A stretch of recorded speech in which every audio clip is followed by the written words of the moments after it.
Real quick, before we get into the show, I wanted to share a new service called Getita that Ken and I have been using that has made us over $10,000 in Amazon reimbursements.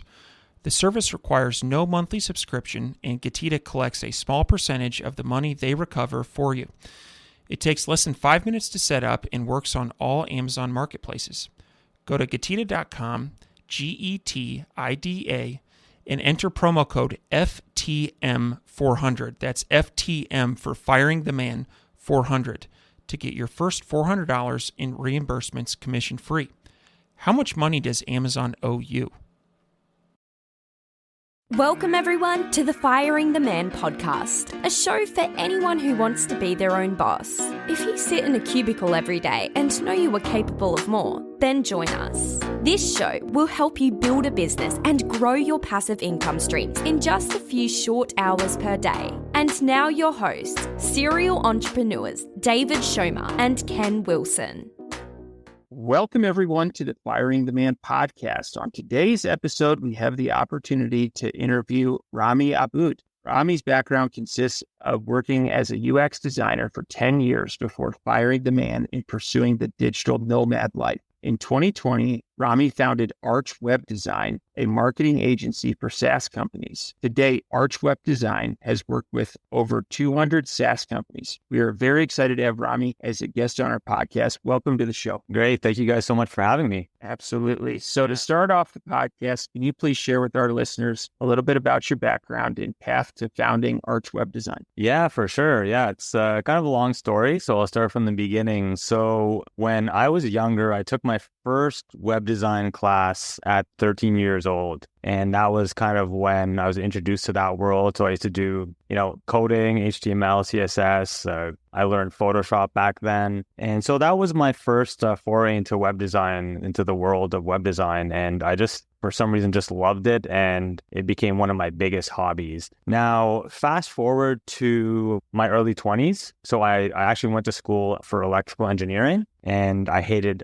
every second of the 4 years that I studied. And then I worked as an engineer for several years and hated every second of that as well. I just didn't like, the 9-to-5 thing. I hated waking up early and going to a job that didn't necessarily motivate me or push my passions forward in any way. So I always wanted that, that time freedom, the freedom to work for myself and to create something of my own. It just seemed like a faraway dream and that, was unattainable. Yeah, so this kept going for a while. I worked in the corporate world for close to 10 years. I started off as an engineer, but I thought the engineering was the issue, so I quit and I moved into a different career path, which was web design and development. So got my degree in that. I started working there, and again, same issue happened. I just didn't like it. I hated working in the corporate world, hated having a boss, and didn't have that time freedom that I always wanted. I also wanted to travel. So I read a book called The 4-Hour Workweek by Tim Ferriss. Not sure if you guys are familiar. Yeah, it's a classic one. So I remember reading that book. I was probably 24, 25, and I was like, whoa, like this sounds like a dream. Like I want to do this. I want to be a nomad and travel and, work for myself. So that dream just kind of kept festering in my mind, and I just didn't have like the confidence or courage to be able to do it and actually,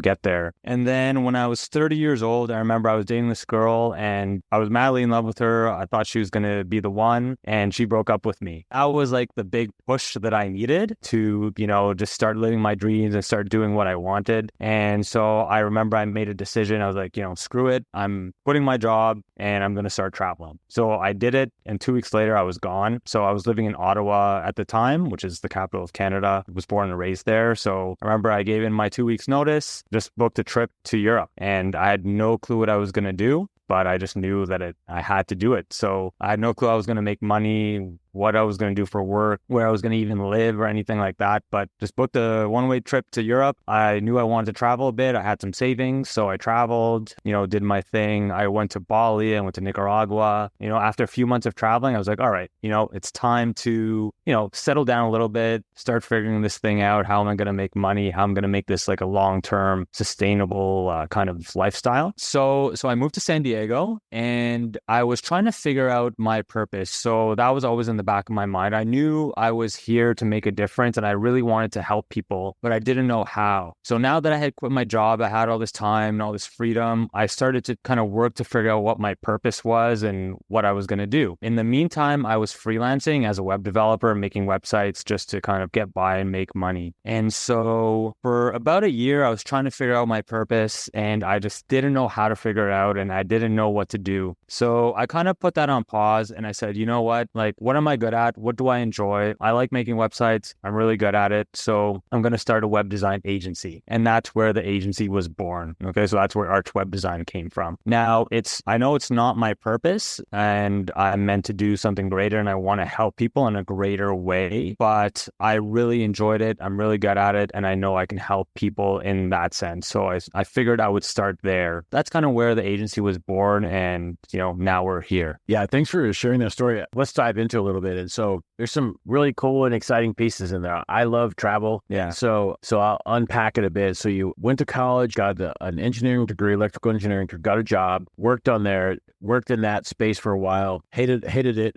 Hated college, hated that. Then you pivoted into another space, web design, went to college for that, worked in that for someone else, hated it. And then you had a life event happen, which, a lot of entrepreneurs, I think there's a traumatic event or some kind of a life event that sparks a change, a pivot. I mean, yours was an unfortunate breakup. And then you kind of reevaluated stuff and said, hey, I'm going to go, make a huge change, which that's gutsy. And so let's go back to that point. And then when you were there, what was going through your mind? And then, how did you quit your job? Did you just go in and quit, or did you put any thought into it? Let's start from there and then work up a little bit. It was always, ever since I read that book, The 4-Hour Workweek, it was always in the back of my mind. I knew I wanted to start my own business and I knew I wanted to travel, but I just didn't have the courage, or I was too comfortable basically. I had a well-paying job. I was, in a city where all my family and friends were. So I was just comfortable and there was no real need to do it. But then when the breakup happened, it just kind of made me realize I'm not happy with almost every aspect of my life. I didn't like the city I was living in. I was kind of growing apart from my friends a little bit, if you know what I mean? And I think just my heart knew that it was time to do it. So to be honest, the first few months after the breakup were pretty rough. I was, I lost a lot of weight. I was, in the classic depression phase. And so I didn't action it right away. It took probably 2 or 3 months. But then there just got to a point where I was I've had enough. I'm done living a life that I'm unhappy with, and I'm going to make changes, and I'm going to, be happy. So I remember once that just clicked in my mind. I don't know how exactly it clicked, but it did at some point, and I just made the decision. And, the next business day, I handed in my 2 weeks and I kind of figured it out from there. There was also a bit of luck involved. I remember I looked online and I found this program that helped you become a digital nomad. So this was around back then. I don't think it's around anymore. And it was actually in Bali. That's the reason that I went to Bali. So that program kind of gave me the confidence to make the jump and help me figure it out. No, that's cool. And that takes a lot of guts to all of a sudden one day, I'm going to quit my job and make a huge change. And so I commend you for that. It's Thank you. That's a big decision to make. And so yeah, before I kick it to David, you said you went to Bali and Nicaragua. What was did you do any crazy things or any really fun things or any cool experiences you want to share? Yeah, for sure. So Bali I did some surfing. I don't know if you guys have ever surfed. Surfing's a lot of fun. Yeah, I tried to surf. I got up a couple times, maybe for 3 seconds, but it was fun. There's this crazy monkey forest over there where there's just crazy monkeys running around stealing your shit, and and it's pretty cool. So Bali just has a cool vibe about it. You rent a scooter, just drive around the island. It's just very chill, very low key, and had a lot of fun there. Nicaragua, I would say, also a really cool place, very beautiful, nice beaches, but we didn't do anything too crazy. I was more so in kind of a focused mindset, and I was trying to figure, my life out. So I wasn't trying to, party too hard or do anything crazy like that. But just getting the chance to travel, to explore different, countries, that was just really what I've been looking for. And it was really nice to start to experience that. Nice. Kind of like a hitting the reset button, right? Yeah, big reset for sure. Awesome. So you talked a little bit about having your academic background and your experiences and leaving that behind. And I think that's something that a lot of people, there's friction there where they've invested, they have student loans. They've spent a lot of time developing relationships and in education and certifications. And I know I personally went through this when I was thinking about firing the man. It's something I really wrestled with. Am I making a mistake by leaving all of this behind? And so can you talk about that when you were deciding to make that pivot? What was some of the self-talk going on as you were trying to make that decision? Yeah, that's a great question. I still have some of that talk all these years later, to be honest. Like sometimes I think, should I go back? Should I, am I wasting this engineering degree or, the other degrees that I have? But I think that's just your mind talking. Like if you really listen to your heart knows what it wants. And back then when I made the decision to, make the jump to fire the man and do my thing, that was my heart talking. And I was fed up with my head, and your head is always telling you these things. And I think it's been a big exercise for me, even in the past few years, to kind of get away from using my head and using my heart for making intuitive decisions. Because, Ken, you're an engineer, and Dave, I'm sure you have this kind of logical mind as well. Especially as an engineer, you're just taught to be very logical. You look at the numbers and you have to basically prove it or else it's not real. That's the head talking, where else the heart is kind of the opposite of that. So it's hard to justify these decisions. Like your head will say, you went to school for 4 years, you spent all this money and, you made all these connections, so you should stick there. But, my heart was telling me that's not what I wanted. And it was telling me from the beginning, I just never listened to it. So it's really an exercise in trying to figure out how to listen to your heart versus your head, which is easier said than done, but that's the only way I can attribute it to. The second thing I want to follow up on is you're talking about purpose. And I think that's something that's really, really, really important. And there are certain professions that lend itself to, for instance, both of my parents are in medicine. They go to work every day and are helping people. It's a very easy answer. My dad, someone came in with a heart attack, I helped them live. They are making a difference, and it's a very easy connection. I also struggle with that on how am I making a difference? And so as you've worked on solving for that, what have been some ways that you've kind of helped? What are some things that you've done that have helped you find that purpose? I think that's an ongoing thing. So for the past year or so, I've been actually working with a purpose coach. And he's really helped me figure out that purpose, because I've really been searching for that purpose for the past, 5, 6, 7 years, if not my whole life, really. But really intentionally looking for that for the past year with a purpose coach. So he's helped me figure out, what I just said of trying to use my heart more versus my head. There's one exercise in particular that we did that has been the biggest game changer for me. And it's an exercise where figure out your true values. So there's a concept of true versus false values. Okay. So apparently people make about 80% of their decisions based on their false values, and that will lead you astray most of the time. So to give you an example, some of my false values are things like significance, validation, and control. Okay. And I was making a lot of my decisions towards those false values. And no matter how much of your false value you get, no matter how much validation you get, or no matter how much, significance you get, you'll never feel fulfilled or satisfied. So basically I looked back and I was making a lot of my decisions based on those false values. And when I realized this, it kind of clicked. We figured out some of my true values. So my true values are things like love, joy, aliveness, peace. Those are just words. They all mean different things for different people. So for me, I kind of defined what my values are and what I really care about. And now whenever I make a decision, I make it in alignment with these values of mine, and things just feel more smooth and more aligned. So that's been a big game changer for me personally. Like that. I really like that. And I think that's a very methodical way to go about finding purpose, which I really, really like. And it's sometimes can kind of be an abstract exercise in determining what your purpose is. So I really like that framework. Yeah, for sure. And for logical guys like us, it's a logical way of trying to use your heart in a way. One last question. I'm going to kick it over to Ken. You were talking about a course that you took that helped you become a digital nomad. What were some things, if you were to give advice to our listeners who are wanting to pursue a similar path, what were some things out of that course, or even what were some things that you did that were very helpful in accomplishing your objective of being a digital nomad? The first thing, before even doing that, the first question I would ask myself is, why am I doing this? And because it's not for everyone, like I wouldn't advise 100% of the population to quit their job and become a digital nomad. Really dive into why you want to do it and if it's, something for you, because a lot of people just can't handle that level of risk or that level of uncertainty.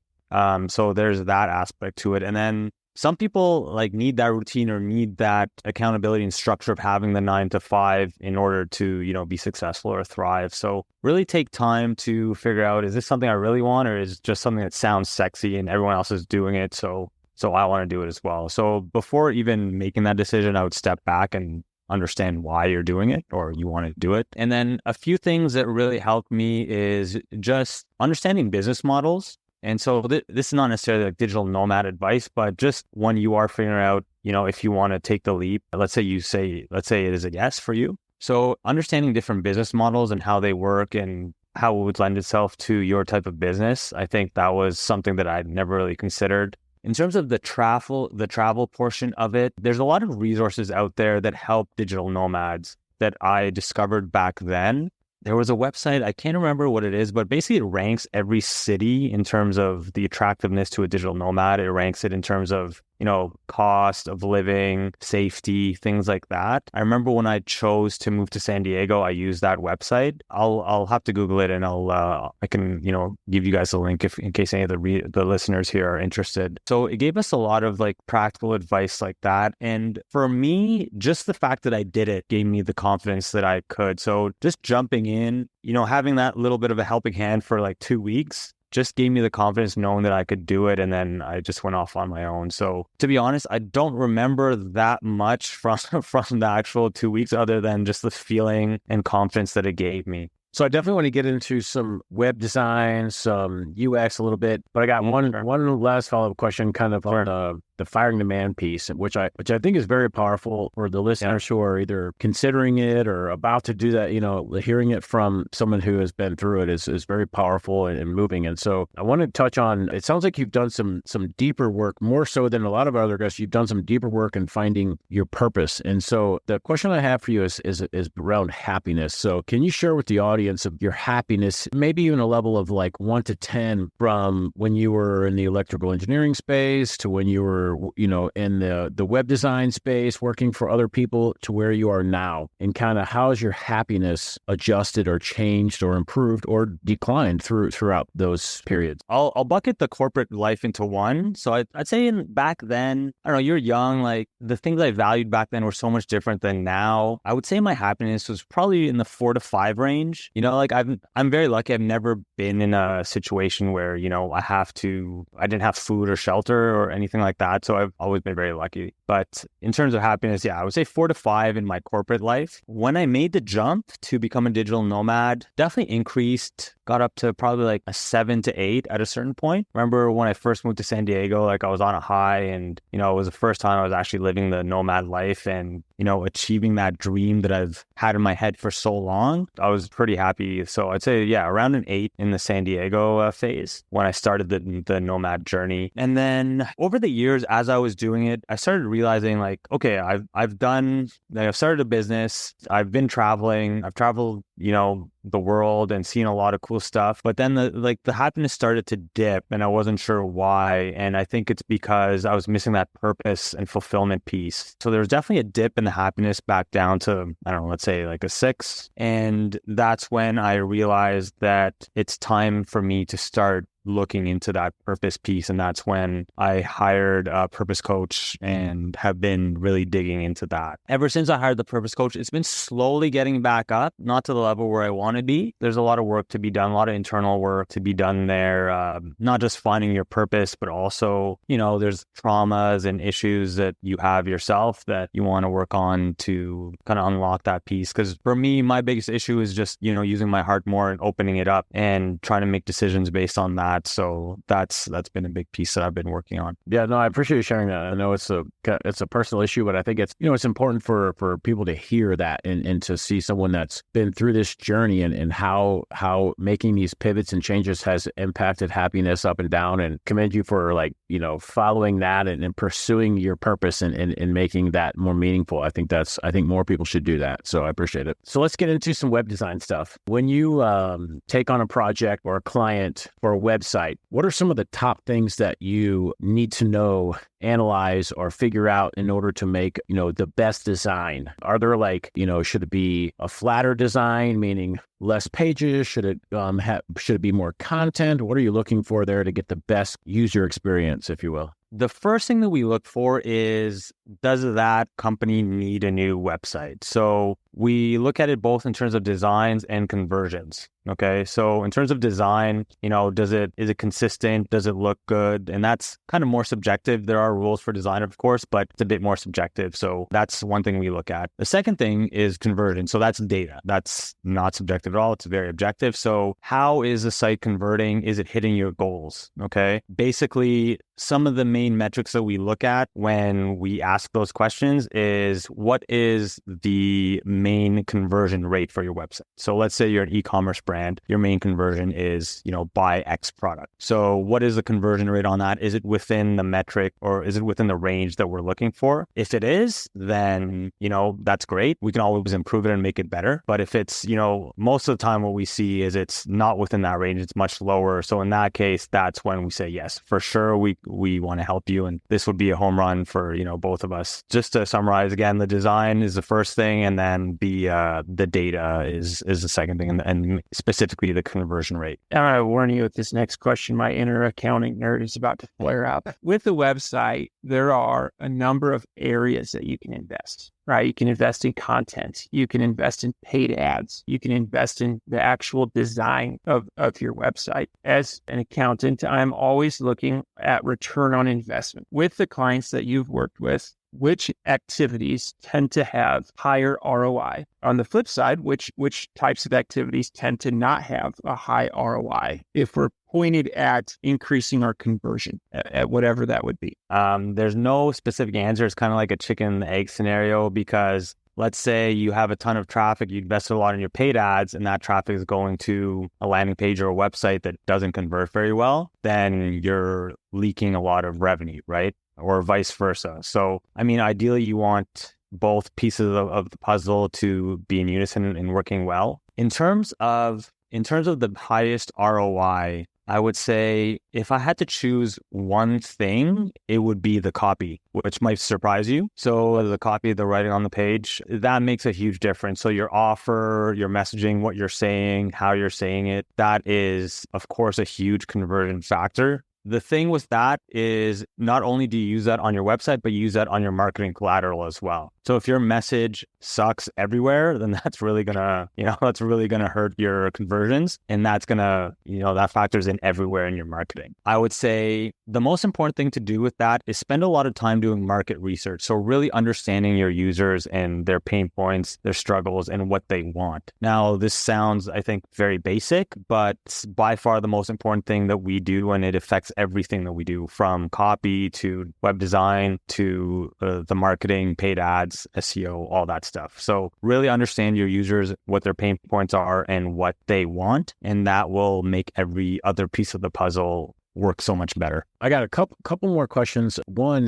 have you used a lot of AI yet, the design process? And what are you seeing at a high level of software implementing AI for user experience? Can you speak to that a bit? Yeah, for sure. So we've been using AI for over 2 years now, maybe not in the form that you're saying here, Ken, but basically one of the main tools we use is it's an AI heat mapping software. Okay. So basically what it does is it predicts within 92% 92% accuracy what the heat map of a design will look like. So you can get a 92% accurate heat map of a design without sending any traffic to it. Okay, so this is super cool because it just helps you build designs that convert better without having to spend money and time on sending traffic to the website. So we've been using that tool for several years now for all of our websites, and it works very well. It's super cool. In terms of the designs themselves, we've been testing it internally. We haven't used it for any clients yet. So the answer is kind of TBD because we have frameworks that we use that we know are very highly converting. So those are kind of like the basis of our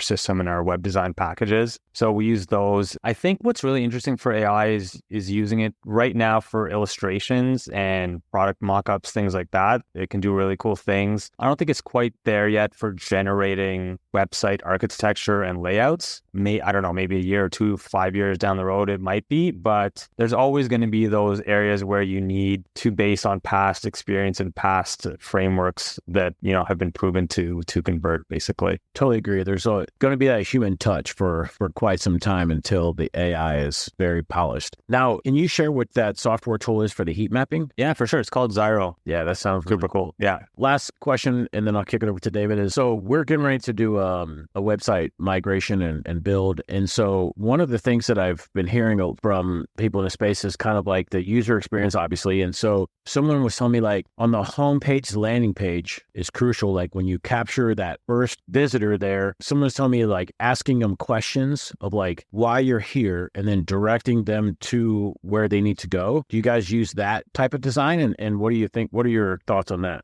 Yes and no. It kind of depends on the use case or, the business itself. Quizzes, things like that do work well typically to convert and to keep people's attention. In terms of putting it right in the front on your homepage, like the first thing you see, like I know a lot of businesses have toyed with chatbots and we have as well. Chatbots have kind of declined in efficiency over the years as people have gotten more sick of them and used to them. Annoyingness. Like, do you have a specific example? Is it like a quiz that pops up right on site, or is it kind of, the navigation kind of leading the user towards the directed path? Yeah, kind of like a quiz where you kind of show up on the homepage, you go there with an ad or whatever, and maybe it's your first time visiting there and kind of having a quiz of like, are you looking to buy? Are you looking to research? Are you looking in and just kind of directing them around? Do you guys recommend that? Have you used that? Yeah, I wouldn't recommend putting that as a first thing people see when they get to your homepage, let's say just through a Google search or something. If it's through an ad or something like that, that would be something that I would definitely want to test because, like I said, quizzes do have high conversions typically. So it depends on the traffic source and where they're coming from. So if that's linked into your paid ads campaign, that's definitely a very efficient campaign that you could use because, after you ask them questions, they're engaged. And then at the end of the survey, let's say, then you ask for their email, they're going to be very likely to put it in because they just spent all that time and effort in answering your questions. And if you made the quiz kind of fun and, released their pain points and gave them like a taste of what it's going to look like, then it could be a very powerful tool to get those conversions. So maybe like for the ad, the traffic that's coming over from paid, maybe a separate landing page with a questionnaire, but then the homepage not on that. Yeah. Typically we discourage things like pop-ups or things that don't help you understand the website if you're just landing there for the first time, because you have to assume if it's just, traffic from Google or something like that, then they want to learn more about your product before you are, bombarded with, pop-ups or things like that. Yeah. Before you hammer them with all the pop-ups. Yeah. And so, okay. Yeah. Fair enough. That does make sense. Awesome. So next question I want to cover is a lot of our listeners, if they are wanting to have a website, one of the first questions they need to ask themselves is what platform? We're talking a little bit before the show. You got Shopify, you got WordPress, you got Webflow. Go through those and talk about maybe some pros and cons of each one and which one may be a better fit for what people are looking to do. There's never like a correct answer, but there's platforms that are better suited for things. The first thing I would always say is is like whichever one, if you're building it, if you're bootstrapped and you're building it internally, I would say go with the one you know the best in general, because it'll be a lot easier and quicker for you. However, if you have the flexibility of choosing, then I would say in terms of e-commerce, the choices are very clear. It's Shopify or WooCommerce. Those are the only two that I would ever consider. I would say Shopify is a bit easier to set up and get going with, and it has very good inventory management. WooCommerce also has good inventory management. It's a little bit harder to set up and maintain though. So those are the two that I would go with if you're looking at an e-commerce platform. Webflow is, to be transparent, Webflow is a tool that we use. We're an official Webflow partner. However, we chose Webflow for a reason. Webflow is very good if you're building a marketing website because of three factors. So number one, the page speed and performance that you get on a Webflow build, if you build the website properly, is better than anything else on the market. So that's number one. This is good because obviously good for the user experience. Everyone wants a fast website. And then it's also a key SEO ranking factor and a conversion factor. The slower that your website loads, the lower your conversion rates are going to be. So yeah, like in a nutshell, if it's a marketing website, I highly recommend Webflow. They don't use Webflow for e-commerce. It's not there yet. They do have an e-commerce feature, but it needs some tweaking. If you're in the e-commerce space, definitely do your research on WooCommerce versus Shopify. Rami, now is the time for the ArchWeb Design plug. Can you describe ArchWeb Design, kind of what you do there and who could be a good fit for a client? Yeah, absolutely. So we're very focused. It's going to be a very straightforward pitch. We make beautiful, high-converting websites for SaaS companies. That's what we do, and we do it very well. There aren't a lot of other agencies out there that are that focused. I think that gives us a huge advantage because, like you said, we built over 200 SaaS websites specifically. We've managed millions of dollars worth of A/B testing campaigns, and all that data is what we use to make our websites and create the design frameworks, which are super high converting, and also they look awesome, and every website is completely unique to each client. Yeah, if you're listening to the show and you got a SaaS company and you're ready for a redesign, give Rami a shout. Or if you're in e-commerce and you're thinking about pivoting into SaaS like a lot of people do, maybe it's a good fit. Anything else we want to cover before we get into the fire round? Yeah, sure. We also have an awesome new 38-page guide on how to increase your website conversion rates. So you could use this across a variety of industries, completely free, and it's packed with a ton of value, and it's probably our best lead magnet yet. So yeah, feel free to download that, and I think it'll be really helpful. Awesome. And to all of our listeners who are driving, keep your eyes on the road. We'll post a link to that in the show notes. Let's get in the fire round. Yeah, Rami, are you ready for the fire round? Yeah, let's go. All right. What is your favorite book? My favorite book, I'm gonna give you three real quick. So Proof of Heaven is my favorite personal book. It kind of describes how this very logical neurosurgeon had this crazy like near-death experience, and he saw heaven in a nutshell. So that was a really cool read for me as a logical person as well. In terms of business, my two favorite business books are number one called Built to Sell. So it kind of explains how this company went from a service-based agency and turned it into a productized offering in order to sell it and, get a higher valuation. So I thought that was a really cool read. Another good book is called Never Split the Difference. So it's basically a book that teaches you sales and negotiation tactics. So anybody in sales or in business really could benefit from that. Mm-hmm. Awesome. Great read. What are your hobbies? My hobbies is I'm a big football guy, so I'm a LA Rams fan, and I currently play flag football. That's one of my favorites, and then I like to lift weights, go to cafes. I do read also, and I have been getting back into video games. Currently playing God of War, so those are some of them. I saw the marketing for that one. That looks really cool. Yeah, and it's pretty cool what they can do these days.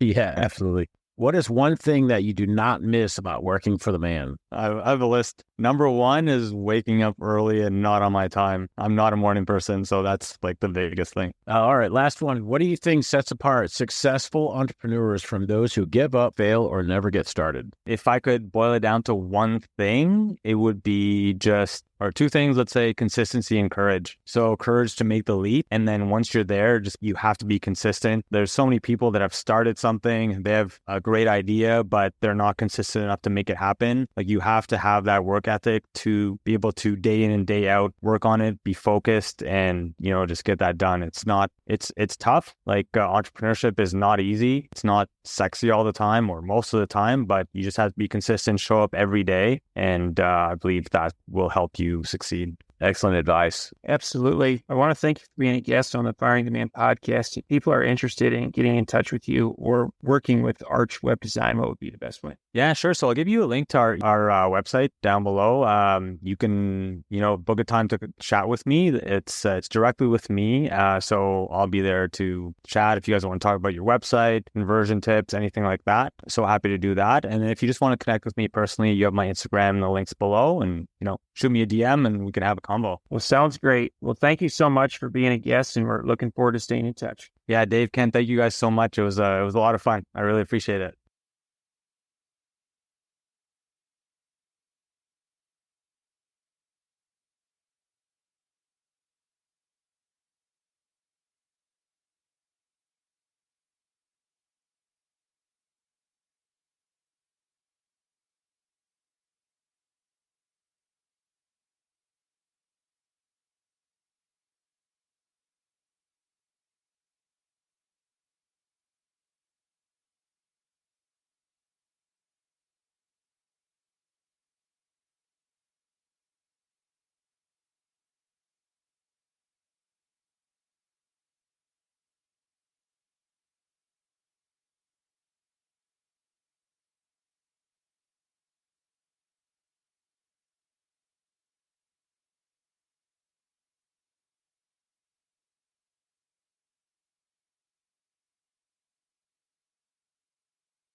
Before you go, we wanted to share a new service that Ken and I have been using called Getita that has made us over $10,000 in Amazon reimbursements. The service requires no monthly subscription, and Getita collects a small percentage of the money they recover for you.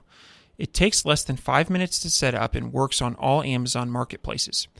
Go to Getita.com, Getida.com, and enter promo code FTM400. That's FTM for Firing the Man 400 to get your first $400 in reimbursements commission free.